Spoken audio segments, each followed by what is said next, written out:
to our core data sprint. Okay, so we're going to be talking a lot about core data throughout the next 2 weeks. Tonight we'll be talking about just the basics of how to set up like a core data model and how to do some basic saving and loading.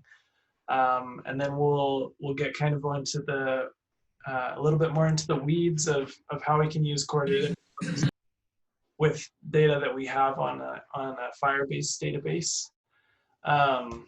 And so yeah, so we're going to start kind of from square one tonight. But if you have not read or watched the videos for the training kit content, please do that, because Andrew does a really awesome job of like walking through all of the different aspects and parts of core data and sort of how it works. So we'll be discussing tonight as well, but for like a deeper dive, make sure that you do that training kit material. Let's see, I'm trying to think if there's any other housekeeping type items. I can't think of anything for right now. So I did post a link to our starter project that we're going to use tonight. So go ahead and open that up. And that's what we want to get started with today. But before you do, but as you're pulling that up, I do want to go through our objectives for tonight, because there are quite a few of them, a few takeaways that we want to get from this lesson. Why is it not loading? Come on. I got one question for you, Johnny. What's the football jersey you've got on? I can't see it all, but it looks like a FIFA on the shoulder. Oh yeah, this is for Ghana. Ah, there you go. Nice. Yeah, my wife's parents lived in Ghana for a couple of years, and they're actually moving back to Ghana. And so they brought me a bunch of jerseys and stuff home. So they're pretty cool. Nice.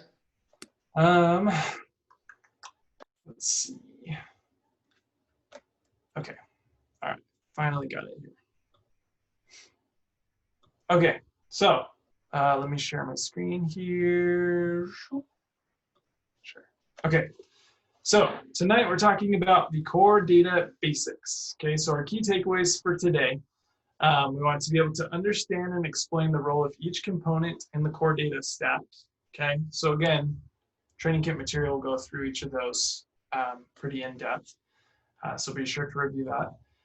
We want to talk about how to use Xcode to create and edit core data model files, how to use the NS persistent container to set up the core data stack in an app, initialize and create core data managed objects, fetch those objects with an NS fetch request, save the data to disk using managed object context, and then delete managed objects. Okay.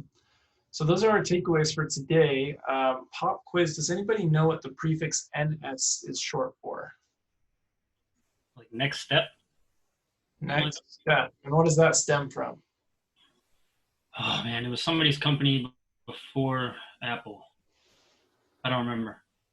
The Next company. Yep, so the company is Next, right? And it was the company that when Steve Jobs got fired, he went and started a company called Next Computers. And so the NS prefix is for next step, which a lot of like the frameworks and whatnot were built for the Next operating system, right? So anyway, just a little bit of history, right? You know, Steve Jobs gets fired, he starts Next, then Apple is like tanking, and they're like, oh, please come back, Steve Jobs. And so he comes back, and then they ultimately buy out Next Step, and they sort of merge into each other, right? So yeah, so that's where all these NS prefixes come from, is Next Step. Anyway, just a little bit of history there. Let's go ahead then, and let's open up our starter project for tonight. And then I also want to show you a completed version of what we're doing tonight.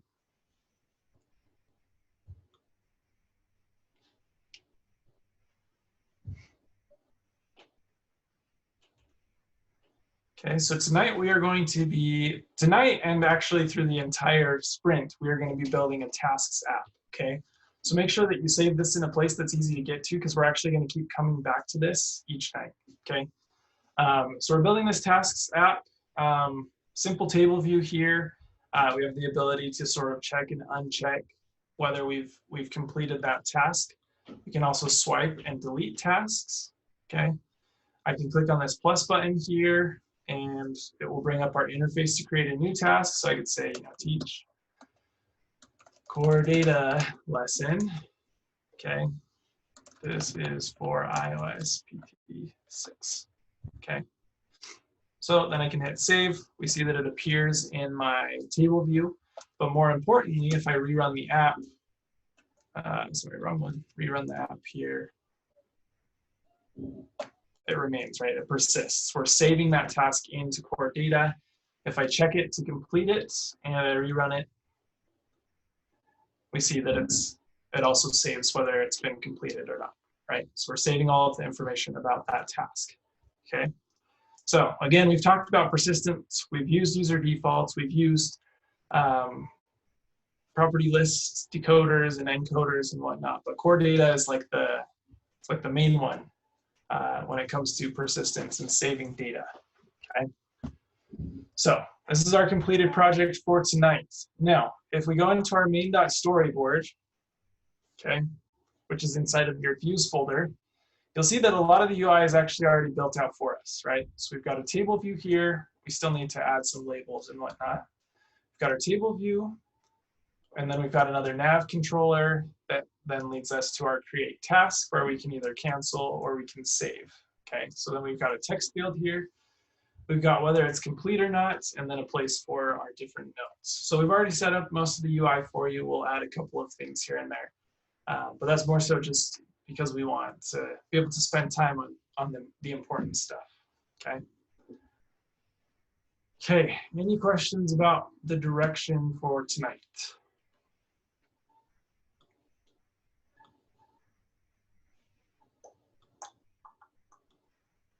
Okay. All right, so let's do like a quick little review about the core data stack. Okay, I want to go through the core data stack before we actually start typing code and whatnot, so that we have at least a basic understanding before we get into it. So let me just bring up TextMate here and write these down for you.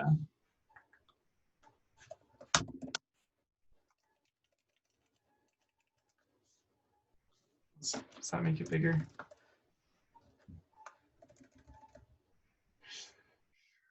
Okay, huge text here. Okay, so we have a few different pieces. We have an NS managed object, okay? We have an NS managed object model, okay? NS managed object context, NS persistent container, NS fetch request. It's a little bit too big, okay? So we've got a lot of terms here that we have to try and remember what they are, what they do, right? And it can be a bit confusing if we read the whole thing out. So NS managed object, NS managed object model, blah, blah, blah, right? But if we sort of separate out, if we get rid of the NS managed and sort of separate out the words here, okay, I think it's a little bit easier for us to see kind of what each of these is, okay? So an NS managed object is literally just an object, okay? It's an object that's managed by core data, okay? So this is an object, let's see, object managed by core data. Okay. So an object model then is what models our managed objects. Okay. Ugh, I wish the spacing here was a little bit better. Okay, so it models our managed objects. Okay, and so what I mean there is just like we create our structs, right, in order to sort of model out what our object should look like. That's similar with an NS managed object model is what do your actual objects contain? What properties do they contain? Okay, let me bring this back up here. There we go. Okay, so an object context then is a place, or in other words, a context, right? Is a place that holds managed objects. Sheesh. There we go. Holds managed objects. Okay. So our persistent container, it's a little bit longer of a definition, but this is the objects that configures the store coordinator, loads, stores, and provides the view context. Okay. Okay, and then a fetch request, our last one, is an encapsulation of a request to fetch managed objects. Okay, so those are some of the key definitions I want you to like have sort of in your brain as we're going through this project, right? Because we're going to use, I think we're going to use all of these at some point tonight. Okay. So do we have any questions about any of these definitions or what these are?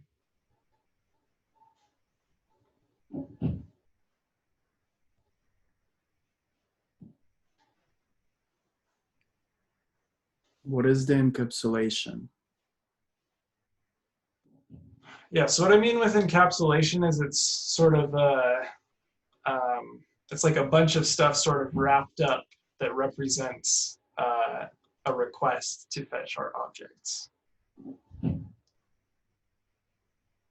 So it'll make more sense what a fetch request actually is and what it's used for when we use it.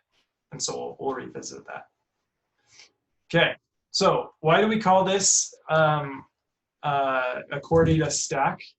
We call it a stack because it's like there's a bunch of things that are stacked up in order to get things working, right? So we may have like our managed object model, which interacts with our persistent store coordinator, and then our managed object context, right? So it almost looks like something like an MVC, right? Because we've got like, it's a similar type of pattern where we've got our model, our persistent store coordinator, which sort of acts as a controller, and then our context is actually where we like interact with our objects and whatnot.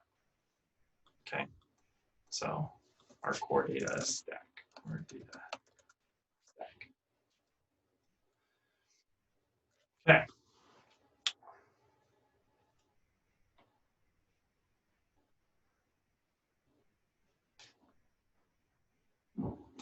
Okay, let's go ahead and jump on over then to our project here. And we'll get started in our main.storyboard. And I want to set up my prototype cell here, okay? So if we're looking at our project here, what things do I need for my table view cell in order to set up the UI? Label and a button. Yep, so a label and a button. Okay, so let's go ahead and drag those onto the scene here. UI label. Okay. And then we'll also drag on a UI button.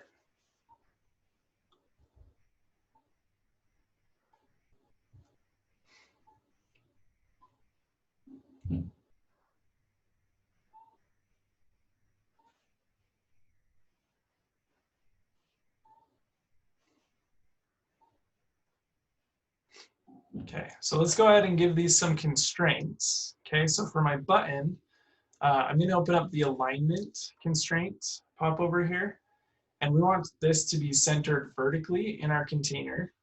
Okay, and then I'm also going to give it a leading constraint of 0, but I do want to constrain to the margins in this case. Okay, so leading constraint of 0, but we want to constrain to the margins.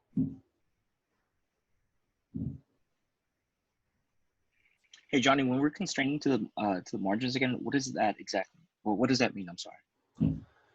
Yeah, so every size class has like a different sized margin. And so it could be, you know, on like an iPhone SE, the margin could be like 5 points versus like on a bigger phone, it could be 8 points versus like an iPad, it could be 16 points. So it's sort of giving us like a dynamic margin or like sort of padding based on the size of the device that we're using. So yeah, so I think for most devices, the default like margin size is about 8, anywhere from 8 to 16 points away. But this will make it so that it's dynamic, depending on the device size. Okay. So let's go ahead and add one constraint. And so now we've got our button in place.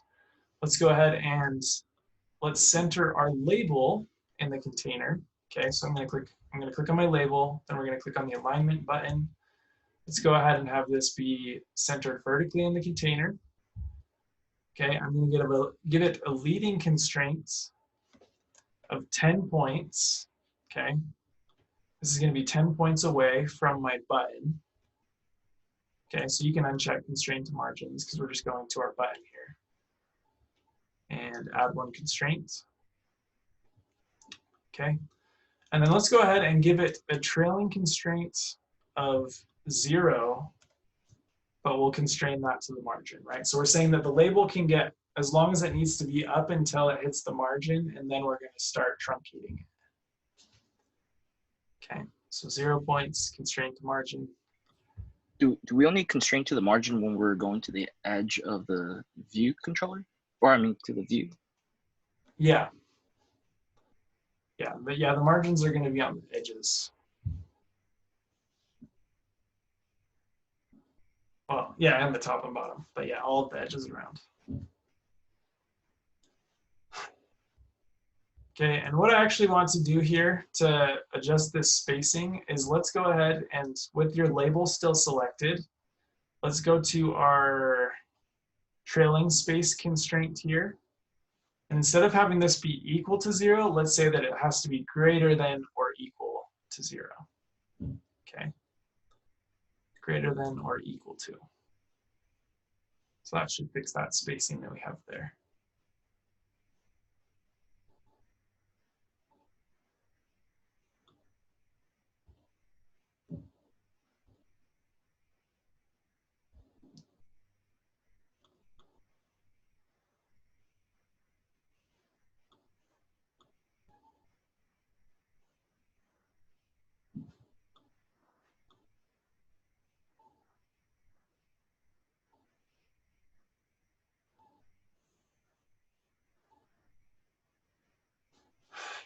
Okay, so I know that I'm going to want my button to be a square.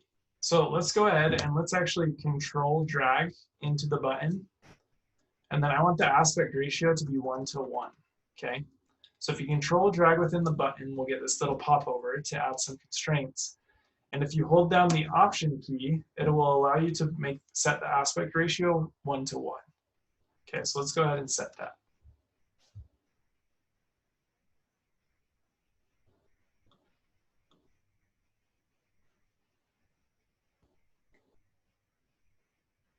Okay, but in order to get like a correct aspect ratio, let's go ahead and set the width at least to be 30.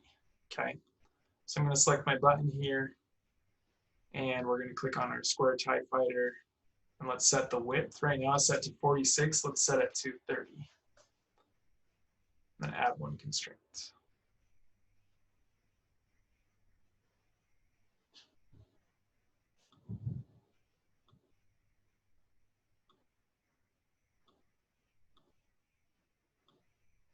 Okay, and this is yelling at me because,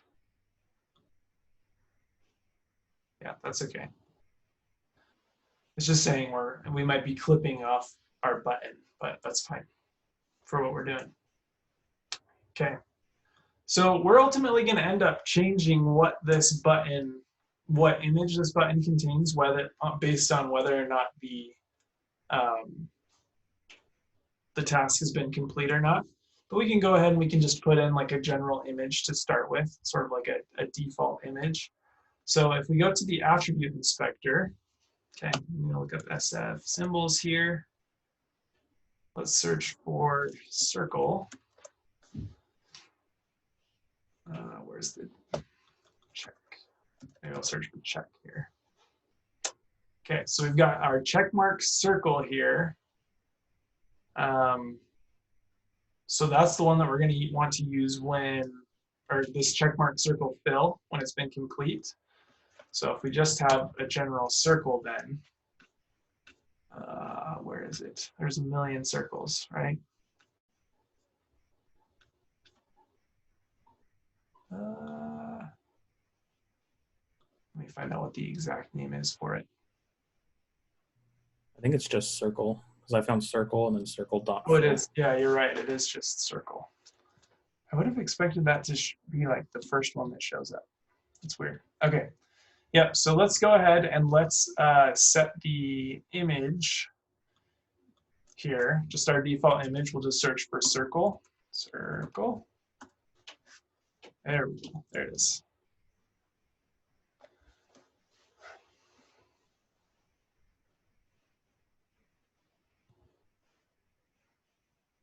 Okay, and then let's remove the title. That way it will center the circle inside of the button.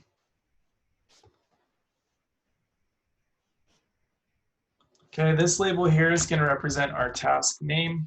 So I'll just name it as such, just so it's clear what this is representing.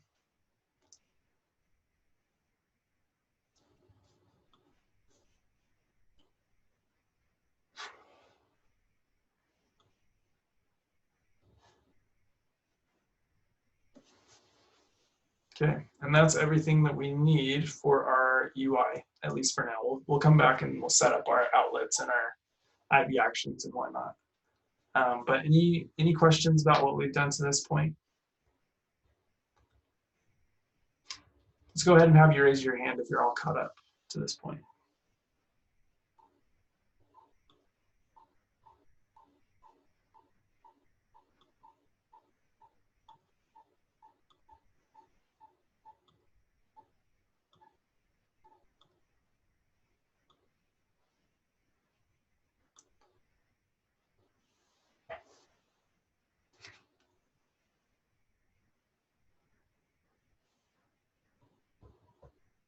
Okay, cool. Yeah, that stuff, we've done all of that like a million times, right? You guys should feel pretty good about setting up constraints and storyboards and whatnot. Okay, so now let's talk about how to create our model. Okay, so let's go ahead and we're going to create our core data model file.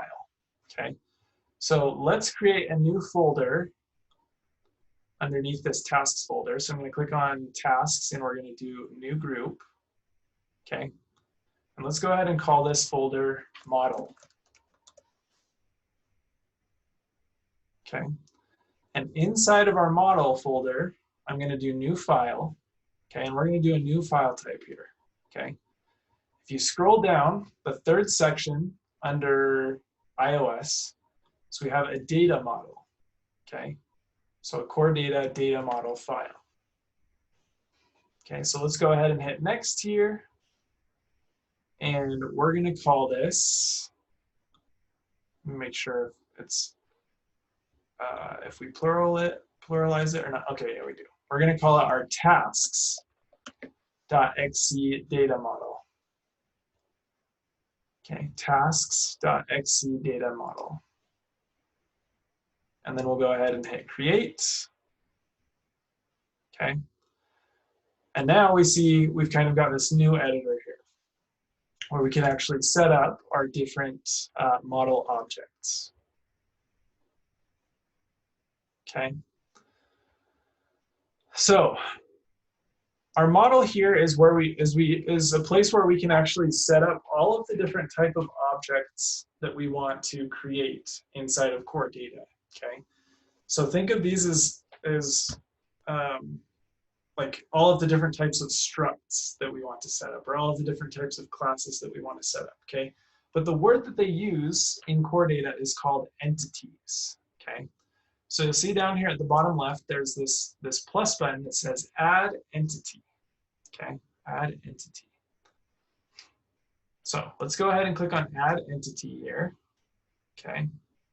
And then we'll see that it automatically names it as entity, but we can change the name of that here in this top right corner, as long as you have the data model inspector selected. Let's change the name of that to be task. Okay, so this is going to be for our task entity.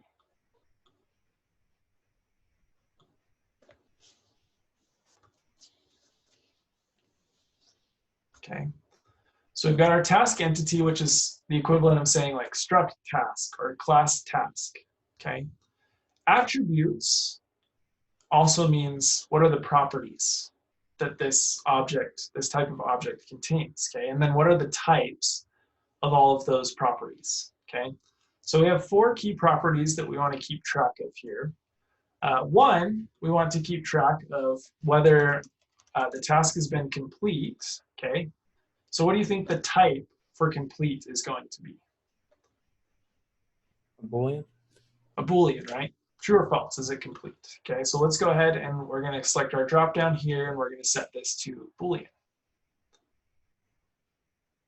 Okay, another property we have is going to be the name of the task. Okay, so we'll put name in here and the type is going to be defined as string.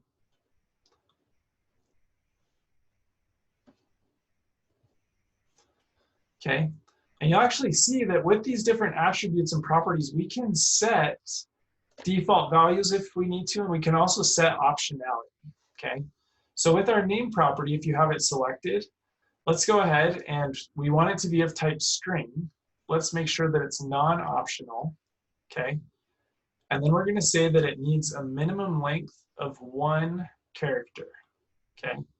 Minimum length of 1 character. That way we won't allow creating any sort of empty string tasks, okay?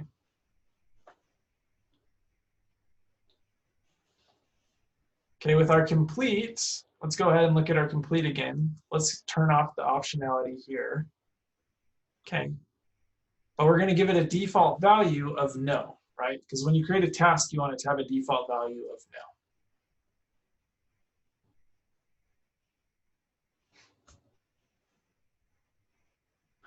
Okay, so let's add another attribute here.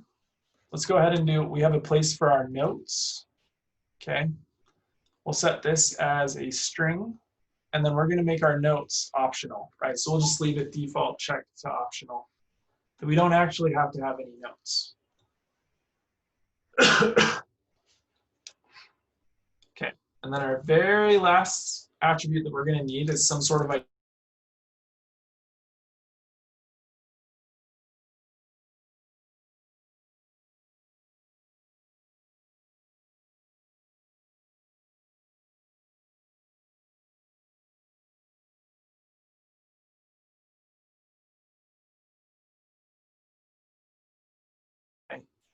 UUID.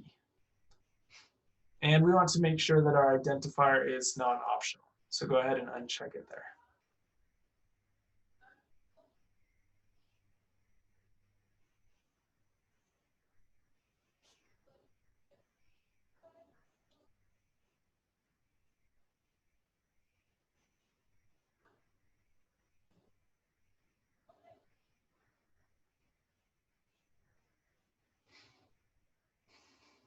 Okay.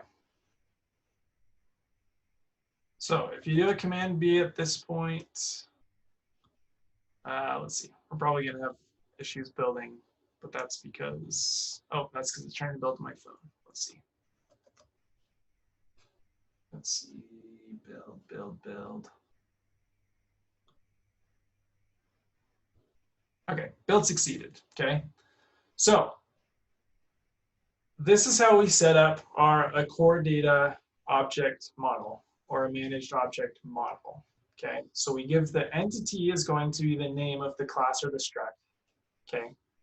And then the attributes are the equivalent of what properties it contains, and then each of those you can set what types they are and also define the optionality of them, okay?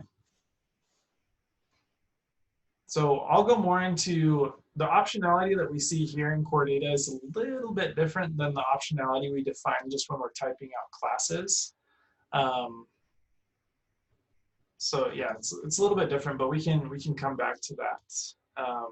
So even when we say that a property is non-optional, the generated class is still going to have, it's still going to say that the type is optional. So like our name here, it would still be in code, we'd still see that it's a string optional, even though I've declared that it's supposed to be non-optional. And the reason is because attribute optionality is actually enforced at save time and not at compile time. Okay, but we can come back to that, and just make sure that you watch the videos and whatnot that will go more in depth with that. Okay. All right. Any questions about creating an NS managed object model here? John, just to be clear on all of them except the notes and the name, are they can still be optional, or should we have unchecked that box? So notes is optional. Okay. Everything else is non-optional. So name, identifier, and complete are non-optional. So notes is the only optional one. Okay. Even though we uncheck it now, it'll still show up as an optional later? Yes. Yeah, at compile time, it is still optional, but at runtime, it will enforce the optionality.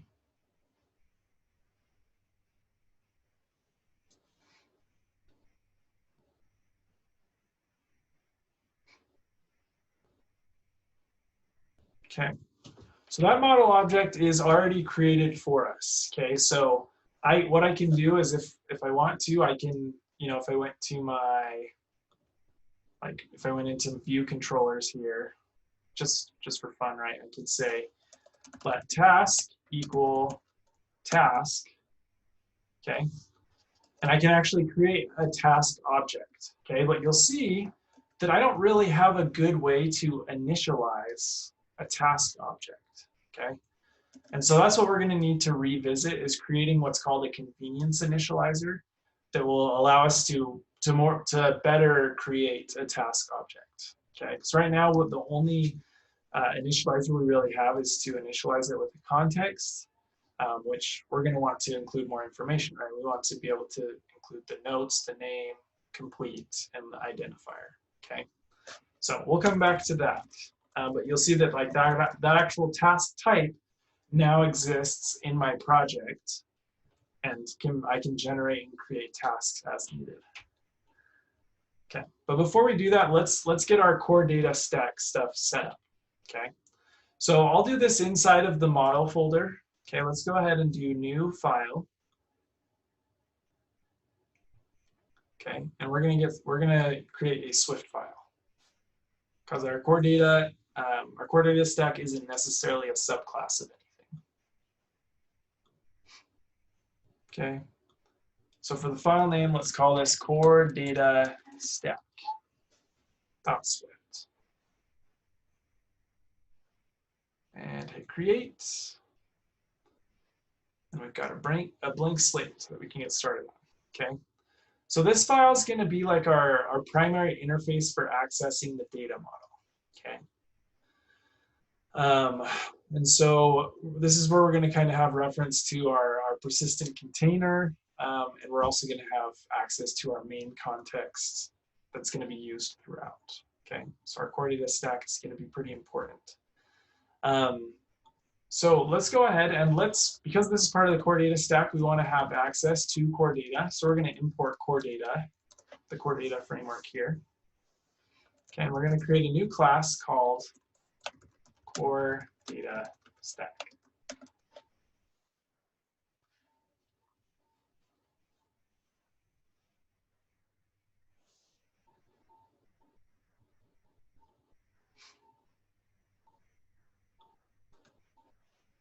Okay, how many core data stacks do you think I want to have active in my app at any one time? What do you guys think? Just one. Zach thinks 4. Yeah, so we just want to have one, okay? Because if we have a bunch of core data stacks and we're like saving information to different stacks, then it gets really confusing, right? So we want to have what's called a singleton, right? Which is just a single instance of our core data stack that we're using throughout our application, okay? So the way that we create a singleton, okay, and singletons, we maybe haven't defined that word very well, but you guys have used singletons before. For example, back when we talked about like the property list form of persistence, when we call file manager is it file manager dot shared file manager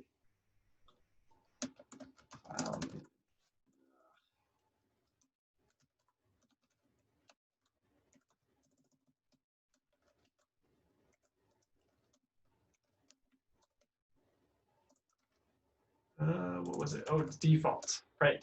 File manager dot default is a singleton, meaning it's like the singular instance of the file manager, right? Or when we've used user defaults dot standard, right? That's accessing the singleton instance of that class. Okay, so similar with our core data stack, we're going to have a singleton so that we just have one instance of our core data stack that we use throughout our entire application. Okay, so the way that we create our own singleton, get rid of this, is we say static let shared equal, and then we're going to create an instance of core data stack equals core data stack. Okay. So it's going to be our singular shared instance of our core data stack. So we've got that static let. Does anybody remember what static does when I put a static prefix?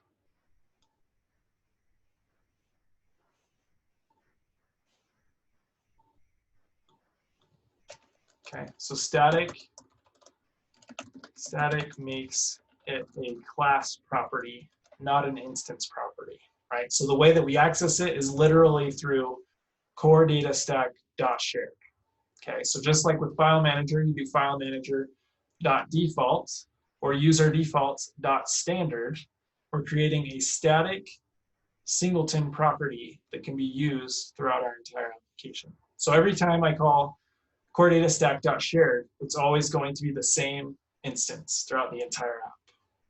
Okay. Questions about singletons?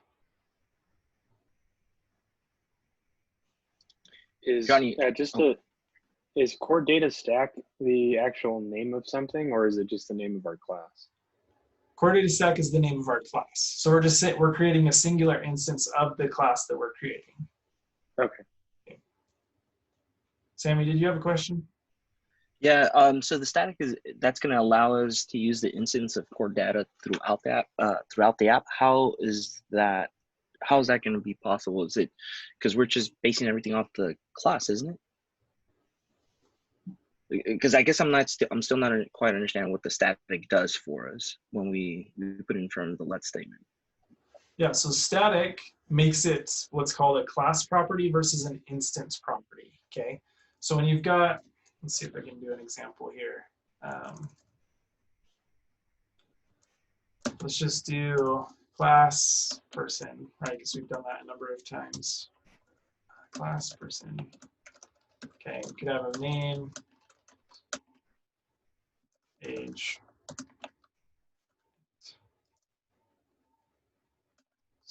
Yeah. Okay. So if I wanted to create a person object, if I wanted to set the person's name and the age, well, I would first need to have an initializer.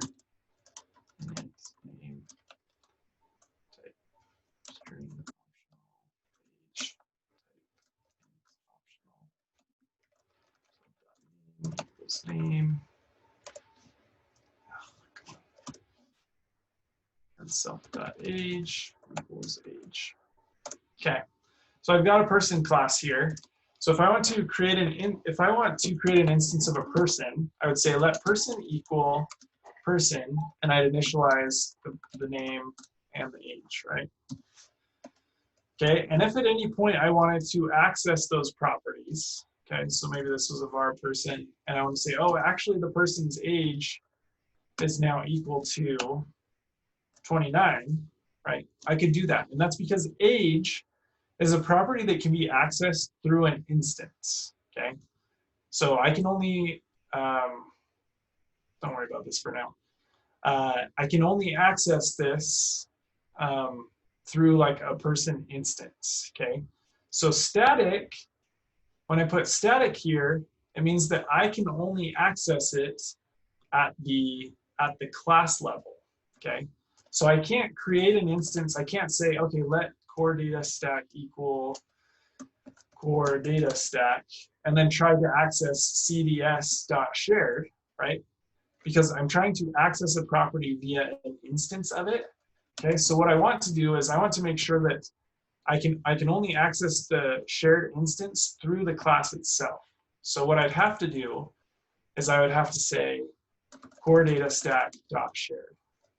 Okay, so it's a property that's we call a class property, not an instance property. Okay.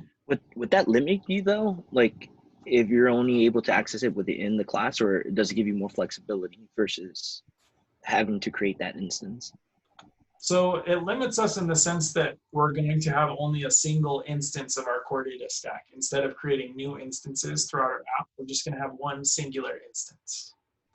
But that's what I want, right? Because I don't want to be setting up multiple core data stacks that are managing different managed object contexts and that are both saving different things. We just want to have one singular core data stack that's used throughout my entire application, right? We only want to have, like, if you think of like your phone, right? It has a file system. We only want to have a single instance to that file system that we're going to be saving and fetching data from. Okay, it'll probably make more sense as we go forward. Okay, thank you. Yep. Okay, so we've got our singleton static lit shared core data stack. Okay, so what we also need is we need to create our container. Okay, our NS persistent container. Okay, and if you look back at this, our NS persistent container is the object that configures our store coordinator, loads, stores, and provides the view context. Okay, so let's go ahead and we're going to create a lazy var container. Okay, and this is going to be of type NS persistent container. Okay, and this is going to be equal to, okay, and it's not a computed property, it's a stored property. So I have the opening and closing braces and then open closing parenthesis because it's an instance of a container. Okay, let's go ahead and we're going to create a container. So let container equal NS persistent container.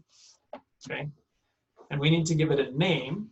Okay, and the name of the container should match the name of your model file. Okay, the name of your core data model file. Okay, so we're going to say tasks here, capital tasks. Okay, and then we're going to call container.load persistent stores. Okay, load persistent stores. We have a completion handler, so I'm going to press enter here in order to get into my trailing closure syntax. And really, I don't care so much about the description. I only care about the error. And if we have an error, let's go ahead and say if let error equals error. Okay, if for some reason we can't set up our persistent stores, I'm fine to crash the app. So we're just going to call fatal error failed to load persistent stores. Okay, if for some reason I can't actually load up any of the data, like the data model that we have here, there's no point in the app actually being able to work. So I'm gonna crash it by calling fatal error. Okay, and then we'll go ahead and return our container.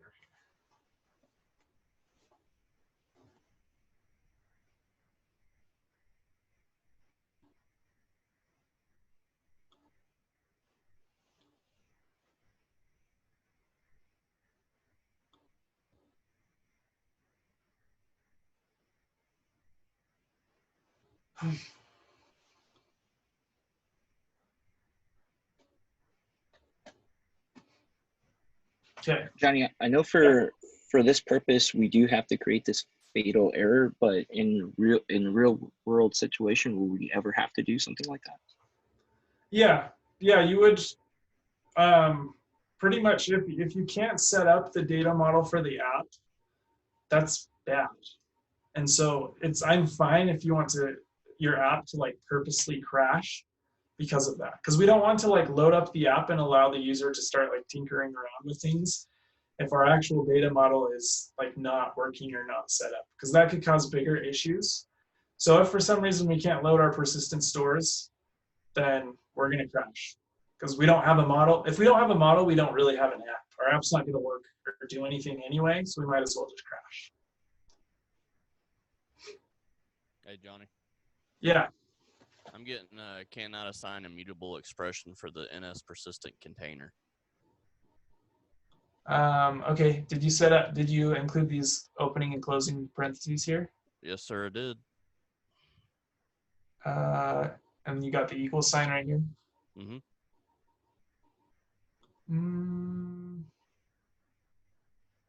What does the error say? It says cannot assign to immutable expression of type NS persistent container dot type.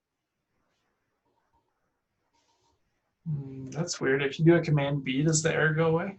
No, it says build failed. Cool. All right. I'll help you when we're going to take a quick break after we finish off this file. So I'll take a look at it with you, okay? All right. Okay. So we've got this lazy var, which whenever we put a lazy, it means that we're not going to actually create, or we're not going to create this stored property until we actually try to use it, okay? And that's because we don't want to call load persistent stores unless we actually like set up our container, okay? So we're just saying it's lazy. It's just, when we say it's lazy, it's just a variable that's like sitting around waiting to be initialized, but only if somebody tries to use it, okay? So it just sort of saves on memory if we ever, for some reason, don't need it, okay? All right, the last property that we need as part of our core data stack, besides our container, is we're going to need to access our main context, okay? So our main context in our case is going to be our container's view context, okay?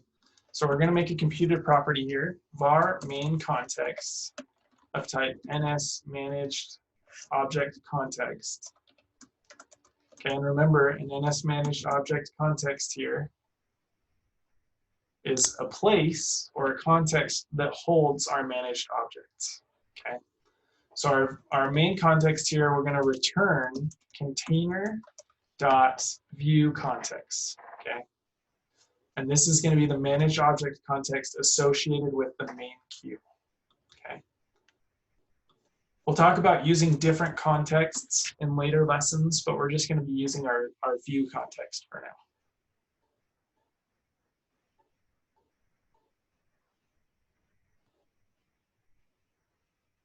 Okay.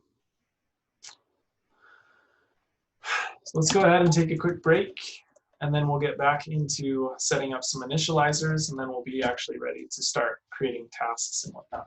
Okay. So let me give you 5 minutes here, and then we'll get back into it.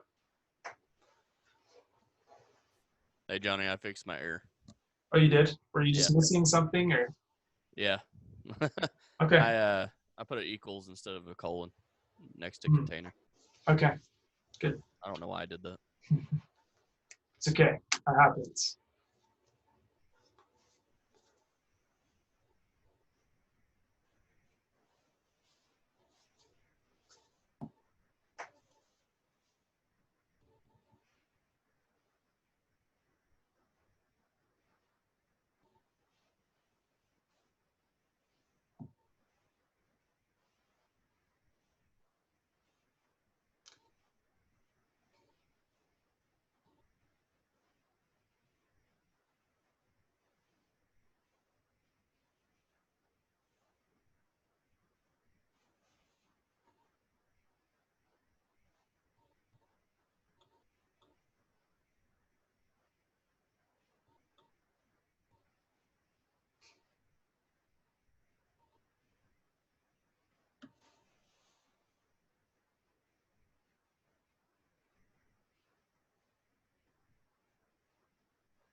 All right, guys, come on back. Come on back. I know it's a really annoying alarm, but gets you guys back here quick. So, okay, so we've set up all of our properties for our core data stack. Okay, I'll mention that like pretty much this is boilerplate as you guys move forward. Like this is going to be a pretty common way of how you're going to set up your core data stack. Is you're going to create your singleton. Okay, you're going to create your NS persistent container, and you just need to remember that the container name needs to be the same as your XC data model file. Okay, so that's really where the only difference is going to be. And then at least for now, just focus on your main context being associated with your view context. Okay, so this is going to be pretty boilerplate as you guys continue to build your apps and whatnot. Okay, so the singleton, your container, and then setting up your main context. Okay.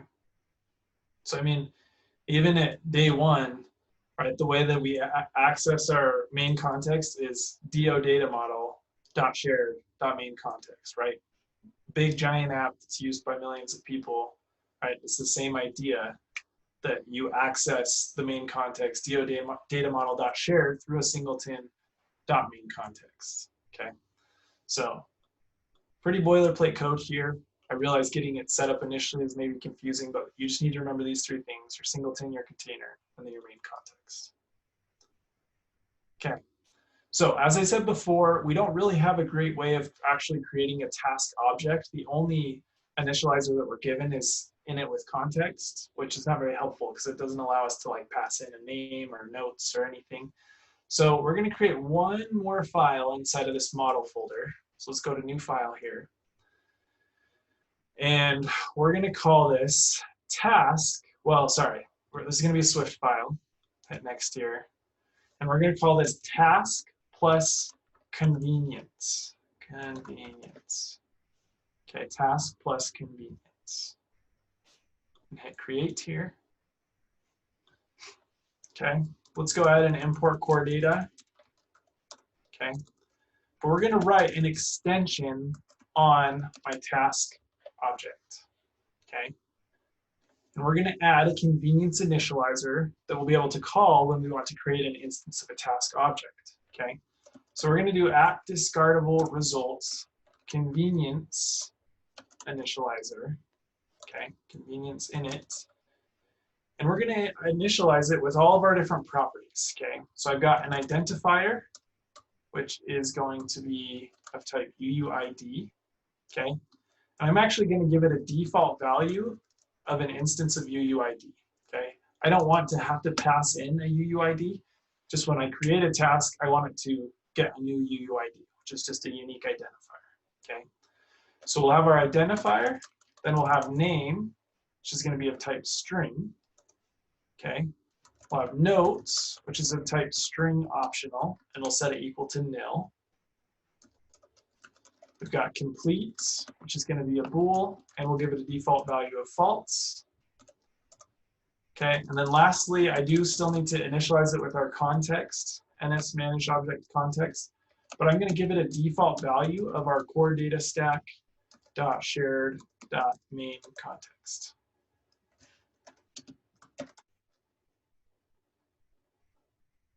Okay.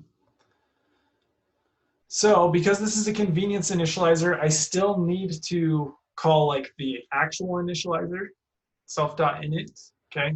So I'm going to call self.init, but we're going to initialize it with, we're going to initialize the context with our context parameter, which in most cases is just going to be the core data stack, the main context. Okay, so self-init and then self.identifier equals identifier, self.name equals name, self.notes equals notes, and self.complete equals complete.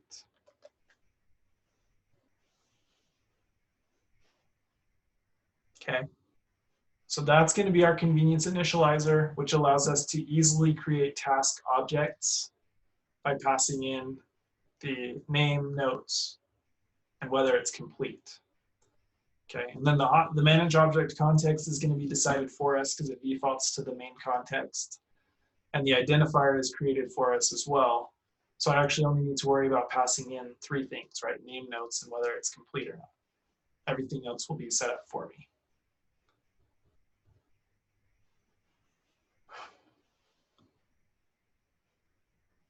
Okay, any questions about my convenience initializer here? Why are we doing discardable result if we're not returning anything? Well, so technically we are returning something. We're returning a task, right? When we initialize a task, we are returning something. Oh, okay. Even though we're not like explicitly saying return. So, okay, so everything else is going to be, now that we've got like we've got our core data model and our core data stack set up, now we're ready to get into sort of actually getting our app to work and building tasks, okay? So pretty much everything that we've done up to this point, like I said, is pretty boilerplate according to what kind of objects you guys are going to use, right? So you're going to create your data model, okay? You're going to create your core data stack, and then you create a convenience initializer, which just allows you to easily create instances of your model object. Okay, so let's hop on. Oh, do we have any questions about any of those? These first 3 files that we've created, our data model file, our core data stack, and our task plus convenience. You can go back to Johnny, the data task. stack. Oh, sorry. No, go ahead. Can you go back to the core data stack real quick for me, please? Yep. Sammy, what were you going to ask? So the whole purpose of the task plus convenience is that to be able to, I guess, pull the information or the data off the core data stack, or are we relaying information from the task? I got a little bit lost of the whole purpose of task plus convenience. Yeah, so the task plus convenience, what it is it's just allowing us to create our own custom initializer, right? Because when you create your core data model file, if you create an entity, the only way to initialize that entity is with a managed object context, okay? Well, a task needs more than a managed object context, right? It needs a name, it needs notes, it needs whether it's complete or not. So the convenience initializer here is just providing us a way to create an instance of a task with those things. So being able to create it with a name, with notes, and with a completion status. Okay. So just like when you create a class, you have to create your initializer. When you create an entity in your data model, you're usually also going to create an initializer that allows you a convenient way to initialize that type of object. Okay. Just so I'm not too simplifying it in my mind, why wouldn't we just initialize this in the core data class or in the task class? Because that file is auto-generated for us. We don't have access to that file. There's nowhere to write any code inside of the data model file. So that's why we have to write it as an extension on that task type. Oh, that's right, because we didn't initialize it in there. Oh, okay, I got you. Yeah, because the task is being created here, auto-gen by this data model file. So I can't go in here and create an initializer. So I have to write an extension on my task entity that allows me to create that initializer. Does that make sense? It kind of. Would it be too simple to think of that? I forgot the term that you used a second ago, but of the task, would I think of that as a class that I can then initialize later? Mm-hmm. Yeah, that's exactly it. Yep, we're just, the entity is synonymous to, think of entity as synonymous to like a struct or a class. So we've got this task entity that has all of these properties. And then in my convenience file, I said, okay, now how do we actually create one of these? If I want to initialize one, what does the initializer look like? But there's nowhere here in this file to create that initializer. So I have to create a new Swift file and write it as an extension on that task type and of how I want to initialize this object. Okay, make sense? Yeah, it's starting to come a little bit more together. Not everything, but it's making a little bit more sense.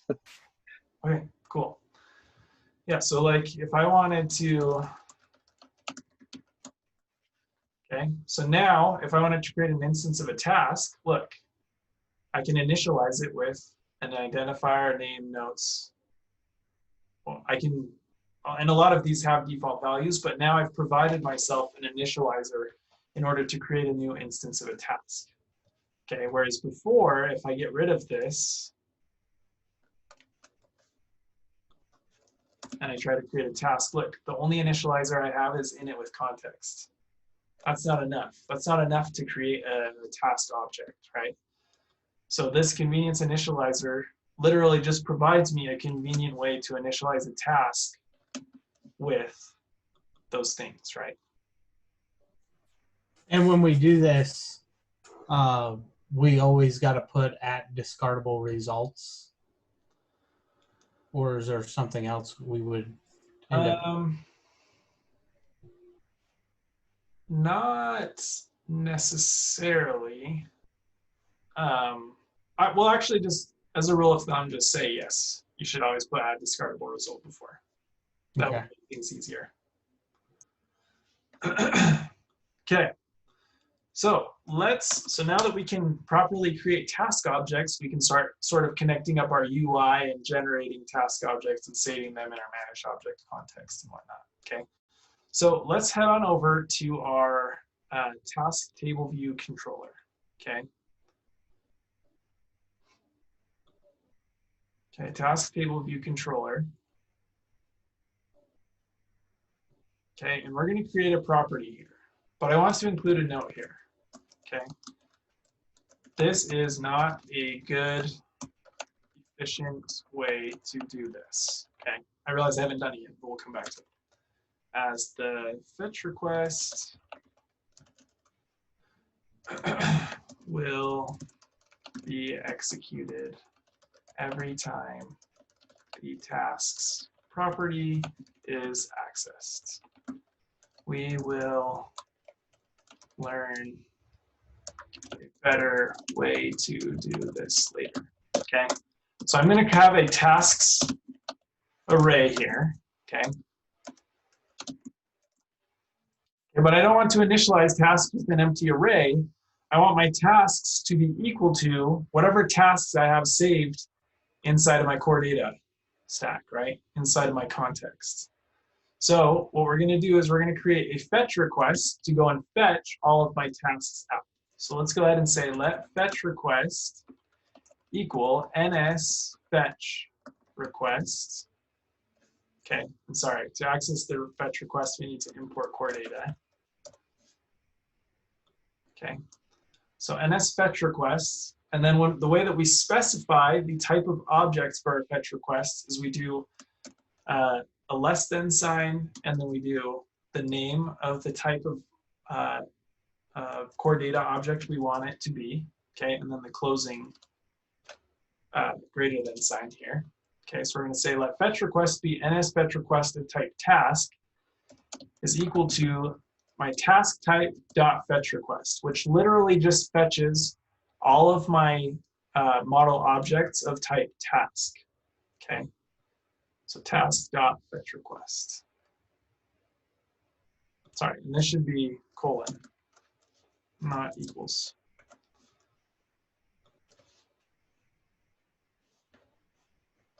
Okay, so now in order to actually execute the fetch, we need to do it via a context. So we're going to say like context equal core data stack dot shared dot main context.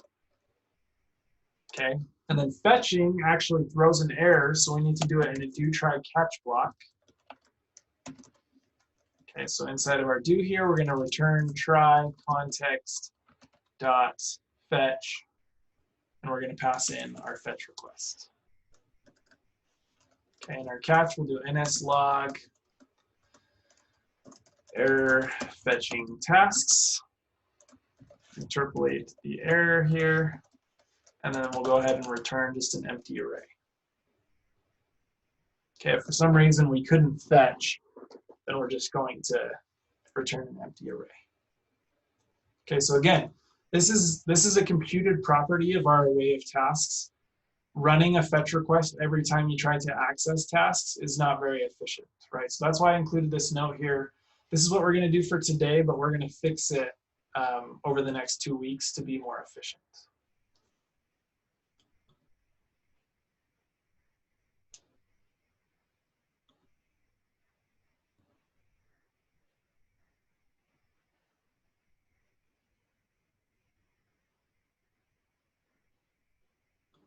Okay, any questions about my tasks or my fetch request here?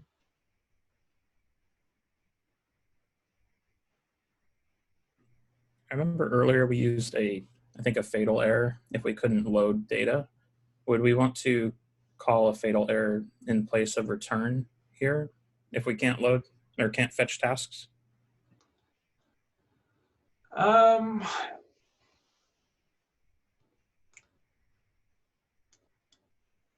Probably in our case, because there could be other reasons that like the fetch is not working, especially if for some reason like we created a fetch request that that has like a specific type of predicate. Like if you were like, I only want to fetch like my complete tasks. It's possible that maybe you just like typed in the query wrong, and so you don't necessarily want to crash the app in that case. Whereas that would just be like a bug versus like an actual crash. Like if you can't set up the data model, that's a bigger issue than sort of like a smaller issue like, oh, we were unable to do a fetch in our case here. But yeah, probably don't want to crash it in the case of just setting up a fetch request. Hey, Johnny, I think I missed a step. When did you initialize the NS fetch request? Right here.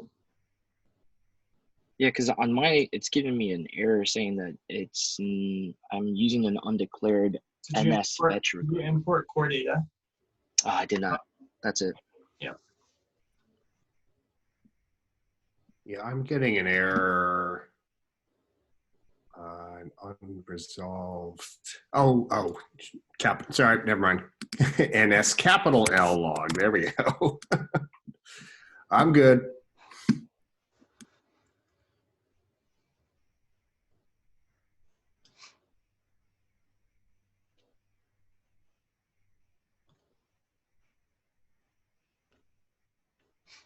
Okay, so now that we've got tasks, that we have like our fetch tasks from core data, okay, we can use that in order to set up our table view data source methods. Okay, so our number of rows in this case is going to be tasks.count, which again, remember there's some inefficiencies here because if I try to access tasks, it's going to do the fetch request again, right? So pretty inefficient, but it's fine for our purposes now. Okay.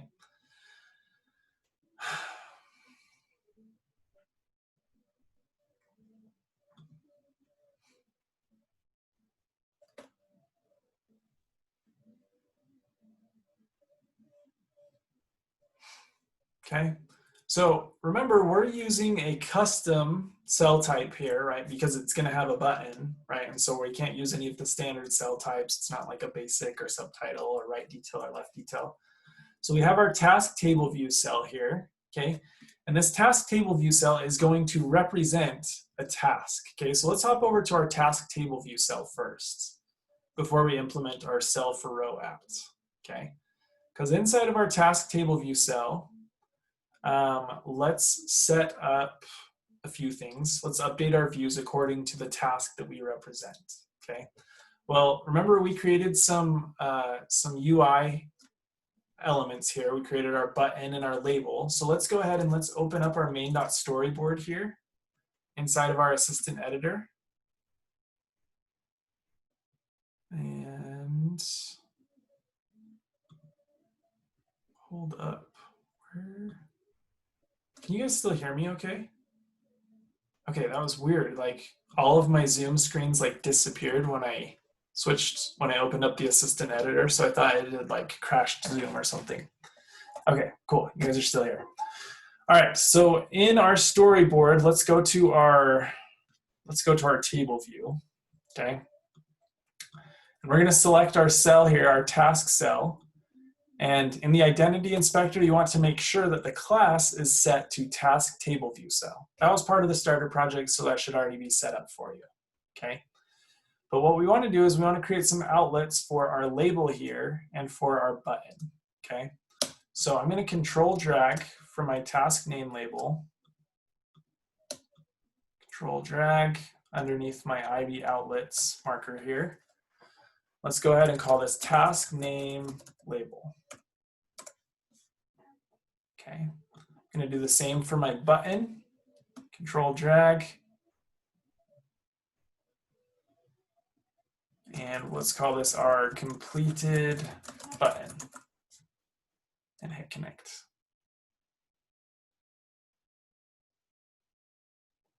Okay, I don't need this anymore because we've got our outlets created, so we're good. Okay, I don't know why the properties marker is above the IB outlets. I prefer to usually put the outlets first, so I'll put the marker down here for our properties, okay? But for our properties, then, we know that we're gonna have a reuse identifier. So let's go ahead and say static let reuse identifier equal task cell, okay? And then we know that each cell is going to represent a task. So let's have a task property of type task optional.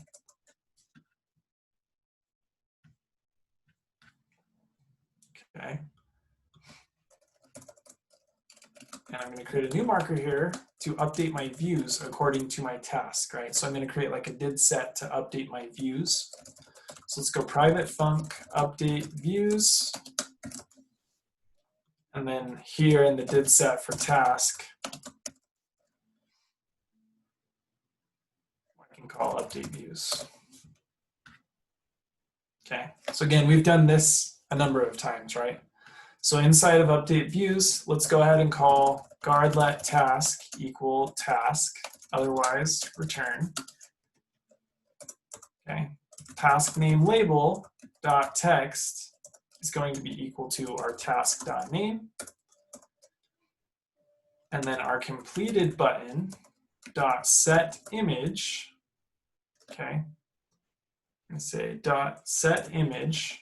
Okay, and then we actually want to have our image be dynamic on whether it's completed or not.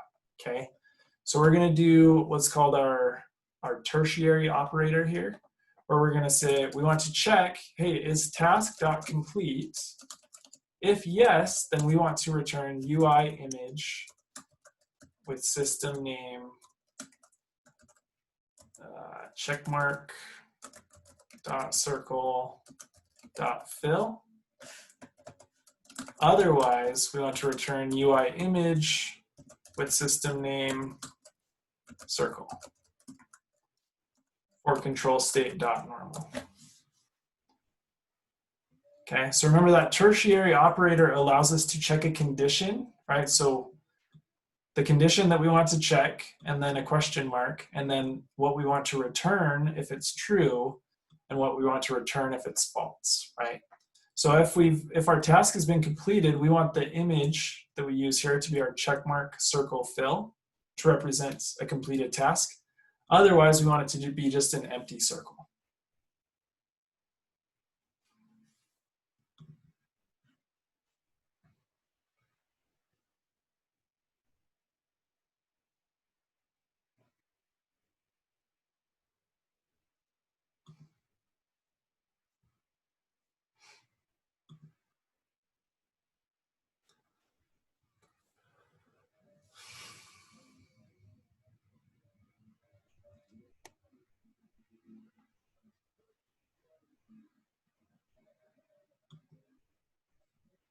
Okay, so let's open up our assistant editor one more time because we want to create an IV action for when the user actually taps on the complete button, right?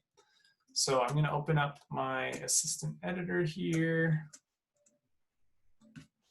and that will make Zoom disappear, and you guys are still here, which is good. Okay, so I'm going to control drag from my button again. Okay. And the connection type that we want to create is going to be an action. And let's go ahead and put this to toggle complete. Okay, and the type here we'll set to UI button here. And then hit connect.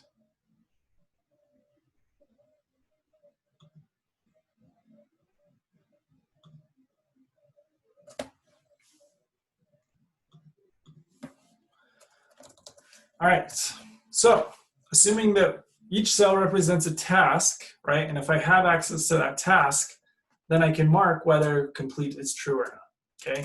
So let's go ahead and make sure that my task is not equal to nil. So we're gonna say guard let task equal task, otherwise return, okay? So if I hit that, if I want to mark this complete or incomplete, right? What I could do is I could say, hey, if task.complete equals true, then set it to false, otherwise set it to true, right? I could set that, but there's a faster and easier way to do that. Is with any bool, you can actually just call task.complete.toggle, which just means change its current value. Whatever it is, if it's true, set it to false. If it's false, set it to true. Okay. Okay, and when we do that, we want to set up our image as well. So we're going to say set image task.complete UI image with, and this is just following the same thing from below, right? System name, check mark, circle, fill. Okay, otherwise UI image, system name, circle, for dot normal. Right, we want to update the image if we've toggled our completion. Okay. And then when we do this, when I've updated any when I've updated any sort of NS managed object, I want to save. I want to save it, okay? So we're gonna do a do try catch here. Okay, and we're gonna say try core data stack dot shared dot main context dot save.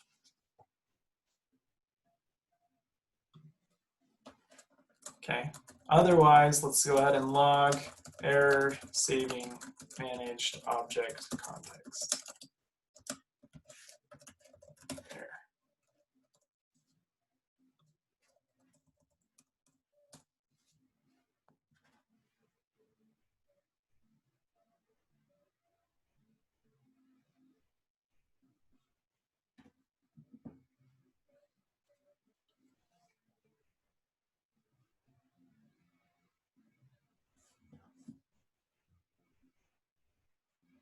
Okay. Any questions about our toggle complete method here?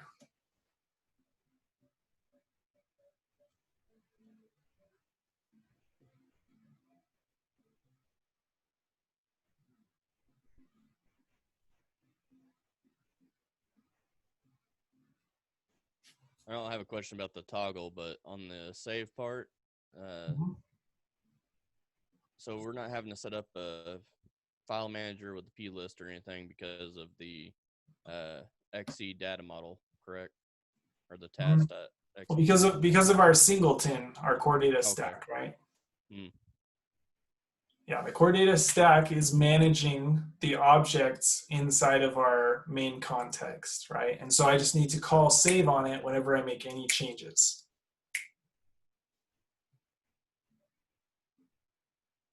Because if you remember, if we look back, oh, go ahead. Once we are familiar with doing core data, is it just going to always be better to do a core data stack versus like a property list encoder and decoder? Yeah. Okay. Definitely. Yeah. So remember, our context here, right, is a place that holds managed objects. So we're going to call save on the context because that's the place that's holding all of our managed objects.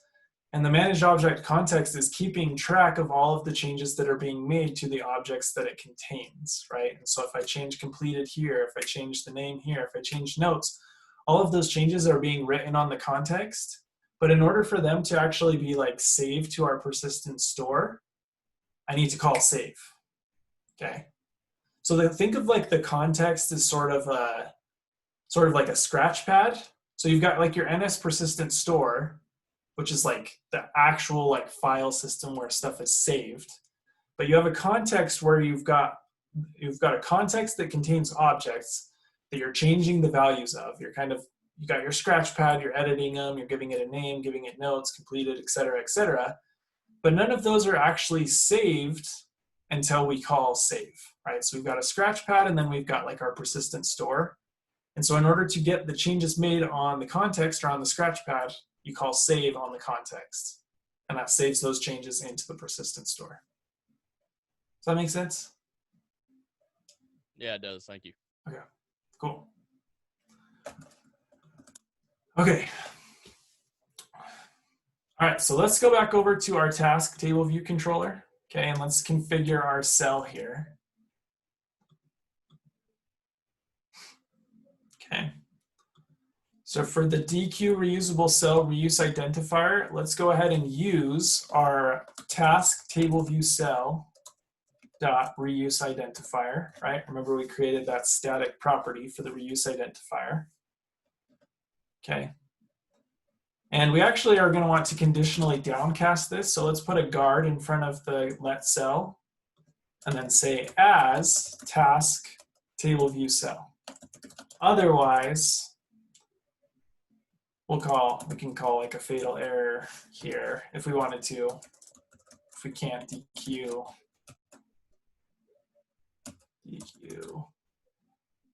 cell of type task table view cell dot reuse identifier. If for some reason the cell that we've created a reuse identifier cannot be generated, then I'm fine to crash the app because we're not going to be able to display a list of tasks anyway. So Okay, so if we have our cell then, and we know that the cell is of type task table view cell, we can then set cell.task is equal to tasks at our index path dot row.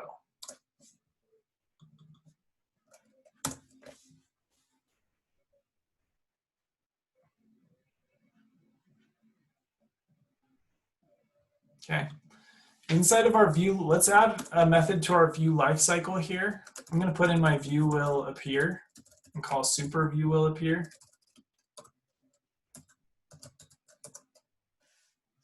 Sorry, animated. And then inside of this, let's call table view dot reload data.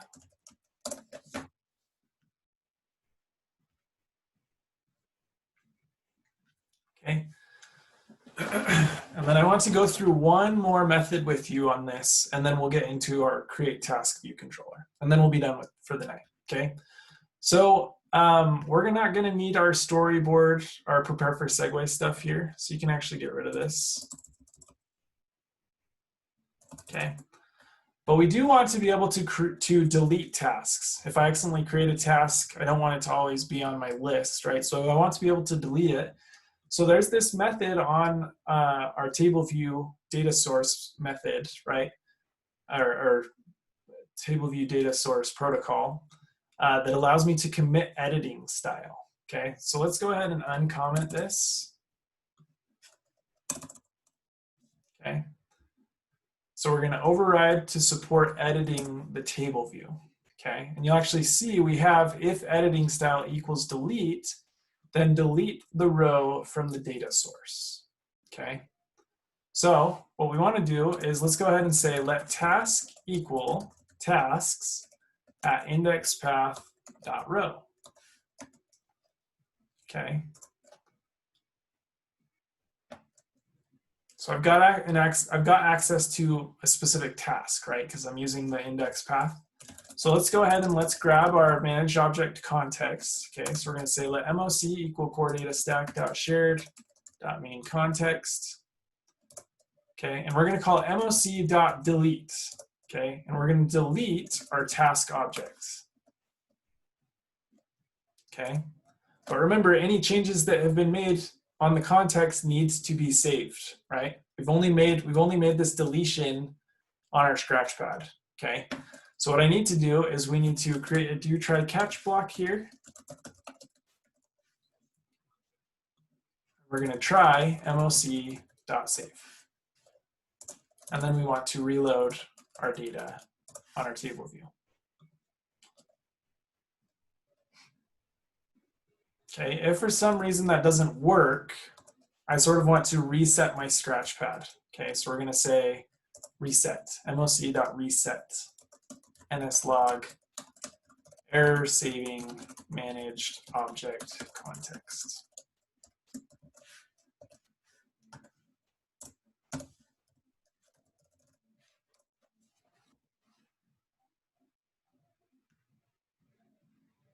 Okay, let's get rid of the delete rows at index path. And then we aren't going to be doing any sort of inserting, so you can get rid of that as well. We just care about managing, adding the ability to delete.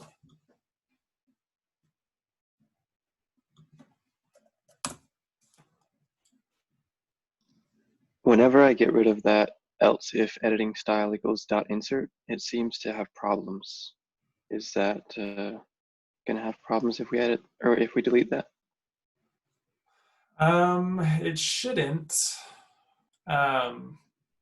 Yeah, I'd have to see a case where you saw that it was messing things up or running things, but it shouldn't.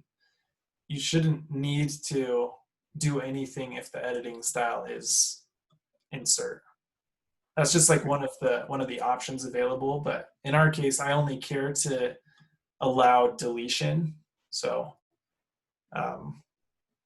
my guess is you're probably like reloading your table view cells somewhere where it's getting confused or whatnot. But yeah, if you send me a specific example, I can take a look at what might be going on.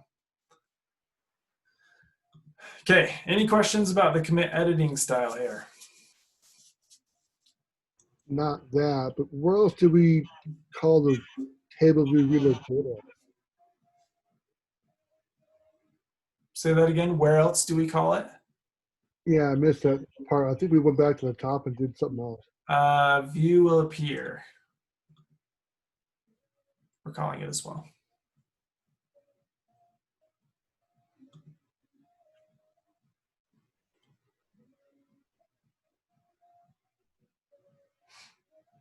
All right. So let's hop over to our create task view controller. Okay.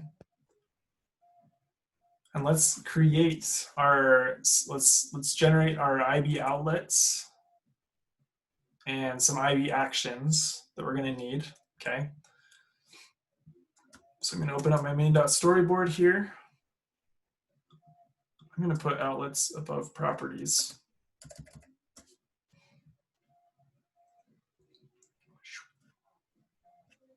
Hey Johnny, how'd you do that? How did I do what? Sorry. Move your little mark thing right now. I see everybody doing it, but I just don't know how did you do it. Oh yeah, it's Command Option and then the square bracket buttons.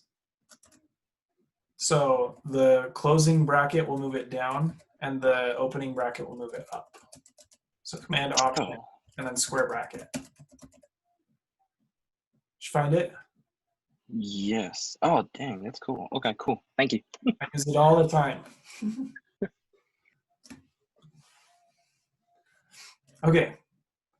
Yeah, so let's create some outlets here then to some of these objects that we have set up. Okay. So let's create one for our text field. Okay. So I'm going to select my text field, control drag over here. We're going to call this our name text field. Okay. And then let's create one for our text view. Okay. Call this our notes text view. And hit connect.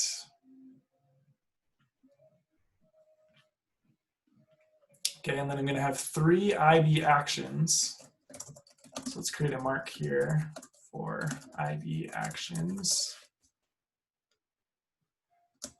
Let's control drag from our cancel button. Okay. So we're just going to say cancel. The type here we'll set to UI bar button item. Okay. Let's create one for saving. Okay, so control drag from my save button. Call it save. Sender is our UI bar button item. Connect. Okay, and then our last action will be for our button here to toggle our complete status, right? So let's drag from that button, and we're going to say toggle complete. Okay. And the type here is also going to be a UI button. And hit connect.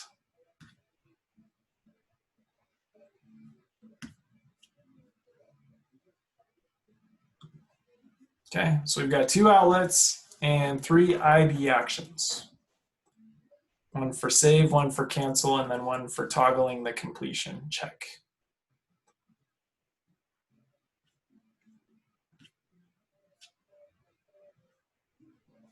Johnny, does it really matter very much if you leave it as sender any in these cases, or is it better to set the sender as the appropriate, like the UI button or whatnot? Yeah, in our case today, we'll probably be using the sender itself for some things. So it's important that we have it set to the actual object type. Okay. So, yeah. Yeah, it's usually never really a bad practice to have the sender be like its actual type, because that sort of like limits like what can actually call that method. So if you only want that method to be called by like an actual button, like a UI button or a bar button item, it sort of limits that to that scope. So, Yeah, I know a lot of times we do any because we're just like, who cares what the sender is? But it's not a bad practice to always set that as the type that it actually should be. Okay.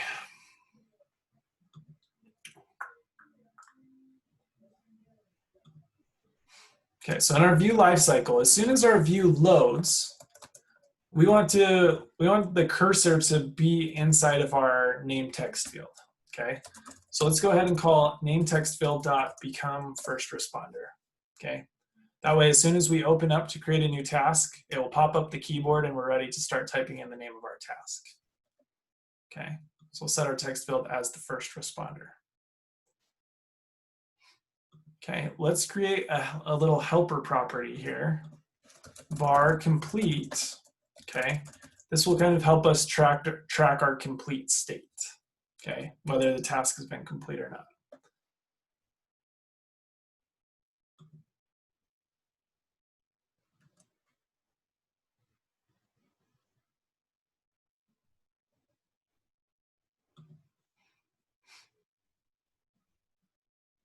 Okay, and then let's just work through each one of these actions here. Okay, so in our case of cancel, okay, let's just go ahead and dismiss ourselves. Okay, so we're going to call navigation controller dot dismiss animated true completion nil. Okay, if we cancel, we're going to dismiss and go back to our task table view controller. Okay, so in the case of save, this is where we're going to sort of want to harvest all of the user's input and then create a task object and then save that to the manage object context. Okay, so let's go ahead and let's harvest that information. So we're going to say guardlet name equal name text field dot text. Okay, and then also we want to make sure that the name is not empty. Otherwise, return. Okay. Say we've got our notes, which is going to be equal to our notes text view dot text. Okay. And then with those, let's create a task object. Okay.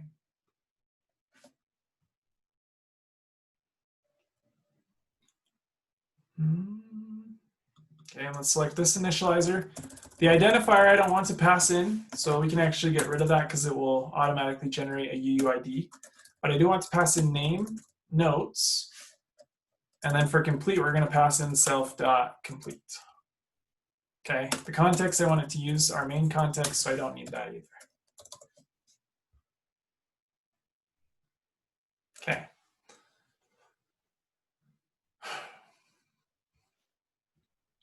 So, Rob, was it you that you were asking me about the discardable results? Okay. Yeah. Okay, cool. So the reason that I have a discardable result is because I'm creating a task here, but I'm not assigning it to anything. Okay. So where does this task live? As soon as I create it, where does it live? What do you guys think? Just within the scope of this IB action. Okay, well, so it exists on my context. Remember how the convenience initializer is initializing it with the main context, right? So this task, as soon as it's generated and created on my context, right? So I don't need to assign it to a variable, right? And that's why we made it a discardable result, is saying, hey, I don't need this like as an instance of anything for my task. I want to be able to sometimes just generate and create a task, okay? So as soon as I've created it, the thing that's storing it or holding on to it is the context itself. Because remember, the NS managed object context is a place that holds NS managed objects, right? So as soon as I create this, it's created on the context itself, okay? But I don't need to assign it to anything because I said at discardable result, meaning just create it, but I don't need to do anything with the return value, okay? So if it lives on the context, then we should probably save it so that it gets to our persistent store coordinator, okay? So let's go ahead and we've got our do try catch block here. let's go ahead and call try core data stack dot shared dot main context dot save. All right, so anything that's on the content, any changes that are on the context at this point are going to be saved to my persistent store. Okay, and then we'll go ahead and we'll call dismiss navigation controller dot dismiss animated true completion no. So inside of my catch here, we can log error saving managed object context.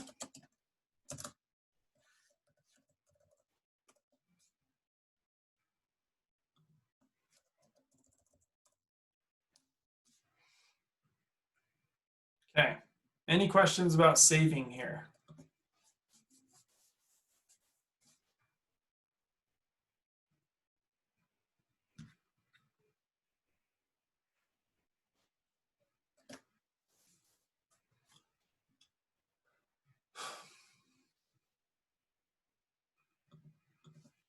Okay, so for toggle complete then, let's go ahead and we're going to call complete dot toggle. Okay, so we're going to toggle that Boolean value that's holding our complete status. And then let's go ahead and set our image here. Okay, so we're going to do sender.set image. We're going to check our complete state. And if it is complete, then we're going to set it with system name, check mark, circle, fill. And if not, then we want to do UI image with system name, circle. For control state, normal.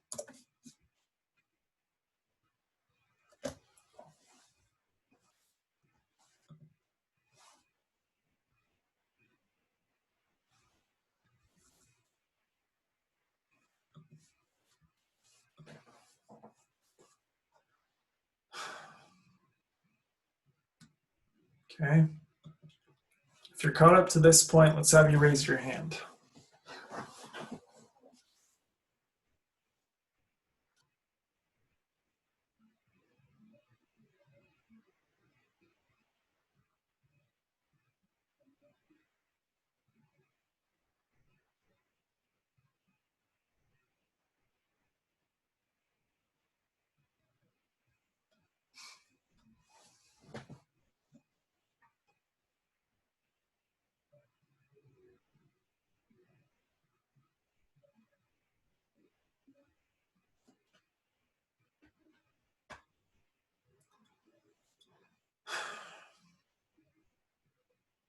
Okay, let's run it. We should be done at this point.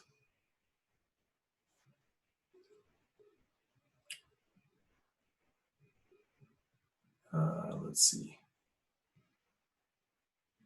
Am I using the right? Get rid of this. That's weird. Okay, cool. All right, so we should see we have an empty table here. We have the plus icon, should bring up our create task view controller. So let's go ahead and task name, finish lesson. Okay, complete. Core data is so awesome. Okay, as soon as we hit save, we should see that our table view populates with that object. Okay. What we can do then is, assuming core data works, I should be able to go back to Xcode, rerun it, and we see that the lesson persists, right? Okay, and then the last thing that we should be able to do is if I swipe, I should be able to hit delete here, rerun it, and it's properly been deleted. Okay, so if yours is working as expected, let's have you raise your hand.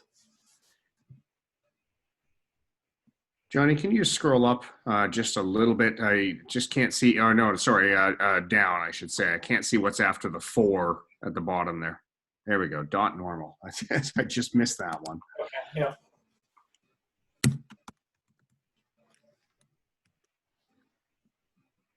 Thank you. No problem. Okay, so we're done a little bit early, but that's so I can field questions and whatnot as needed. But let's take a quick look, just so that for those of you who feel good about all of this, so that you can go and get started on your homework or whatnot. Let's take a look back at our learning objectives here. Okay. So understand and explain the role of each component in the core data stack. So we talked about that at the beginning, going through the object, object model, object context, persistent container, fetch request, etc. Okay. Use the Xcode to create and edit core data model files. Okay, so that's where we opened up our tasks XC data model file. We added our entity and the attributes with their given types. Okay. Use NS persistent container to set up a core data stack in the app.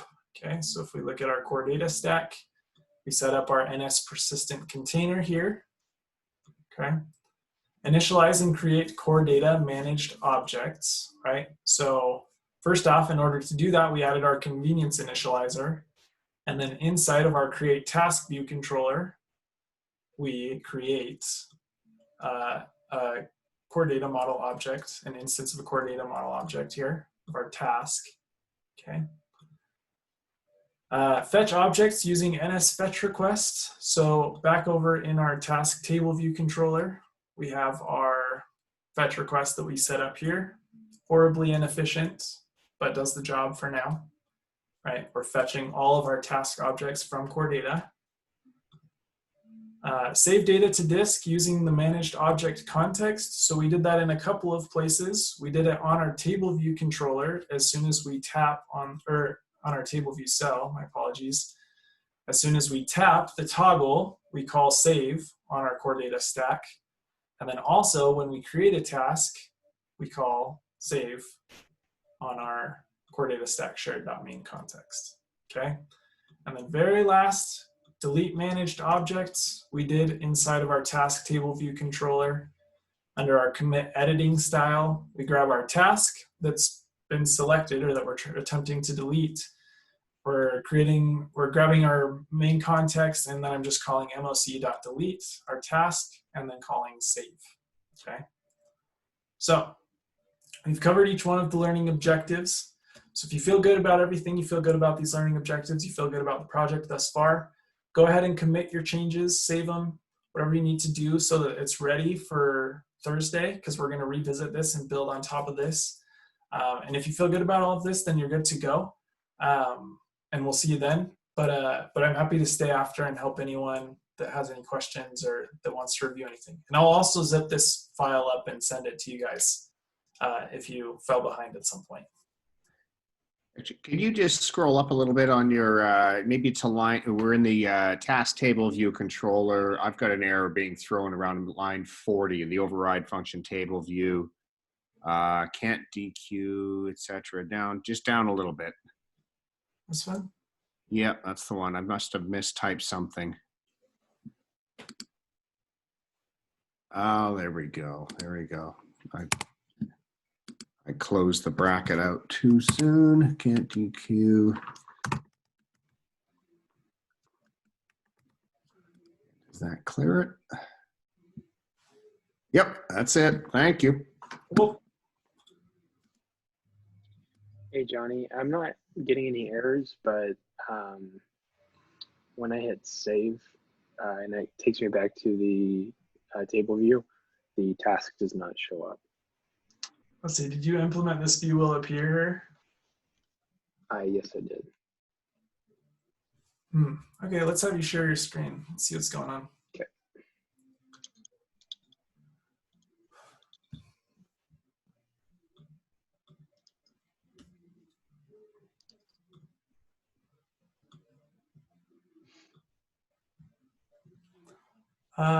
Okay, your number of rows in section is set to 0. On line 44. Okay. There you go. That's probably it. Yep. All right. Thanks. Okay. Okay. Other questions?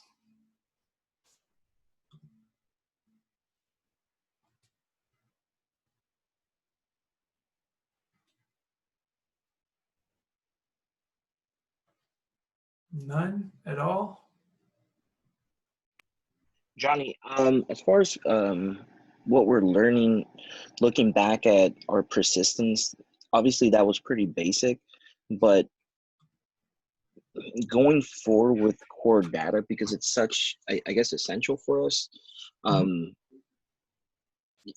what is the, I guess, I don't want to make it sound too dumb, but what's the whole purpose of it? Is it just to better save our data that we're using within the app? So core data is a much more robust form of being able to save your data. So it allows you to do a lot more and makes things a lot easier for you to have like a single core data stack that you pass around, and that meant that the context is going to be managing and observing changes. And so you can intermittently call like save, you can intermittently call, create fetch requests and whatnot. So it's a much more robust form of persistence. Whereas with the property lists stuff, remember every time that we called save, we had to encode it. And then when we loaded it, we had to decode it, and it's usually for sort of lightweight persistence, but core data is a really powerful way of persisting data and using the NS managed object context to track changes that are made to your objects. I guess my next question to follow up that, why would you prefer using one versus the other? Like, obviously core data's got more, or data's got more flexibility with it, more customization, and persistence as far as I'm seeing it, it's just kind of like for something kind of down and dirty, and just to get it out of the way to build something initially. Is that correct by my assumption? Yeah, honestly, now that you know, like once you know how to use core data, you probably won't use the property list stuff anymore. To be honest, so that's definitely like a lighter weight way of doing persistence. But core data is definitely the preferred way of persisting your data. So. Perfect. Thank you. Yep.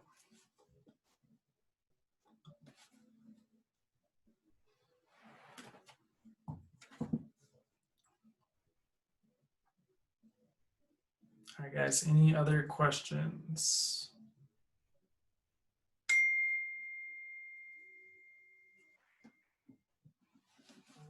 I did have something. Okay.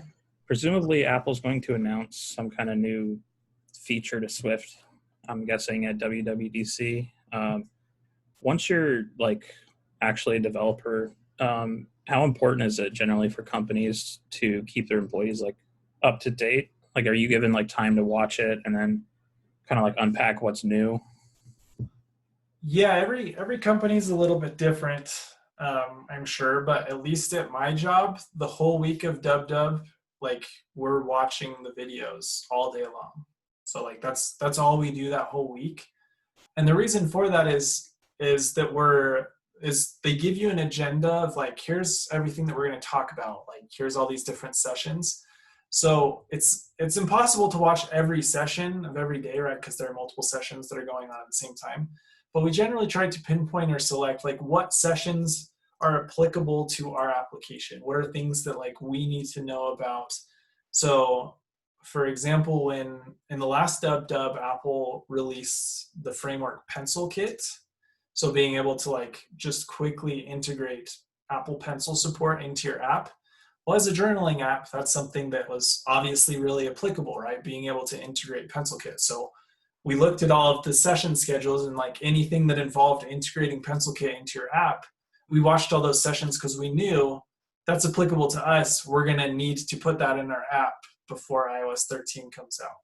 So different companies, I'm sure most companies allow you to watch those videos on the clock, but you definitely want to watch them because you always want your app to use like the new latest and greatest technologies. And that's what they introduce at DubDub. And so you should be watching for those things that you can add to your app to make it better.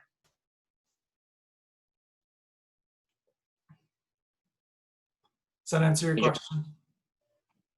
Yeah, thanks. Cool. Okay. To piggyback off of his question, is it worth the money to go to DubDub? It's crazy expensive. I've never been live. My boss has offered to pay for me to go, or he says like, I'll pay for your ticket and then you have like this much per diem to like pay for your housing and stuff. But even after that, I was still gonna have to pay thousands of dollars out of pocket, like for my hotel. And so the only thing that you miss out on, besides like the camaraderie of being there and like it feels really cool, you do miss out on the what do they call them? Like the labs, which is sort of allows you to go and like meet with an Apple employee and say like, how does this framework even work? Like maybe cover something that isn't covered in DubDub, go more in depth. You can go to labs, but all of the sessions are free. You can watch them all. And so you're technically not missing out on anything that they actually present or tell you. The only thing you're missing out on is the labs and the general camaraderie of being there. But yeah, it's really expensive. So get a job where they will pay for you to go and pay for like your housing and your food and everything. Because there are some companies that do that as well. My company is just a little bit smaller, so he'd pay the price of the ticket and a few things, but not all of it. So it just sort of depends.